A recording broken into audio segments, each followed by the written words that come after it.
अस्सलाम वालेकुम दोस्तों, वेलकम टू एफर राइट फ्रेंड्स। आज की वीडियो में हम Huawei के न्यू आने वाले मोबाइल Honor Note 10 की स्पेसिफिकेशन एंड फीचर्स के बारे में बात करेंगे।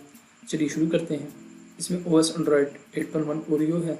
इसका यूज़र इंटरफेस EMUI 5.0 है। इसमें दो सिमें डलती हैं, दोनों सिमों का साइज नैनो होना चाहिए। इसमें 4G नेटवर्क टेक्नोलॉजी यूज़ की गई है।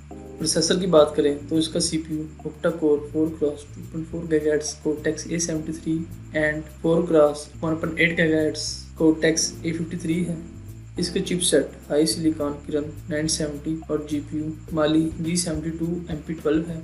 डिस्प्ले की बात करें तो इसका डिस्प्ले साइज 6.9 इंचज़ है और इसमें super AMOLED capacitive touch screen technology use की गई है। साथ में 16 कलर्स और मल्टी टच भी है। इसकी रेजोल्यूशन 1440 × 3120 पिक्सल्स है और इसमें कॉर्निंग गोरिल्ला ग्लास की प्रोटेक्शन भी है। मेमोरी की बात करें तो आपको इसमें 64 GB और 128 GB बिल्डिंग मेमोरी मिलेगी। साथ में 6 GB रैम होगी।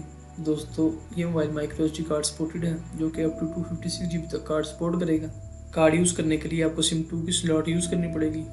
कैमरे की तरफ आए तो जो इसका मेन कैमरा है वो डुअल कैमरा है, 16 megapixel plus 24 megapixel gyro EIS 1080p LED flash और दूसरे फीचर्स जैसे geo tagging, touch focus, face detection, HDR है। वीडियो की बात करें तो इसकी video resolution 2160 pixels at 30 frames per second है। और दोस्तों जो उसका फ्रंट कैमरा है वो 16 मेगापिक्सल्स है। दूसरे फीचर्स होने के साथ साथ इसमें fingerprint rear mounted accelerometer, gyro, proximity compass sensors भी हैं। बैटरी की बात करें तो आपको इसमें 6000 mAh बैटरी मिलेगी, जो कि नॉर्मल होगी। और लास्ट में कलर की बात करें तो आपको इसमें ब्लैक, गोल्ड और ग्रे कलर मार्केट में अवेल होगा। दोस्तों ये थी इस मोबाइल की स्पेसिफिकेशन एंड फीचर्स जो मैंने आपसे शेयर किए। अगर आपको वीडियो पसंद आए तो वीडियो को लाइक और शेयर करिएगा। अगर आप चाहते हैं कि आपको यूजफुल इन्फॉर्मेशन और डेली अपडेट्स मिलती रहे, चैनल सब्सक्राइब करिएगा। Thanks for watching. अल्लाह हाफिज़।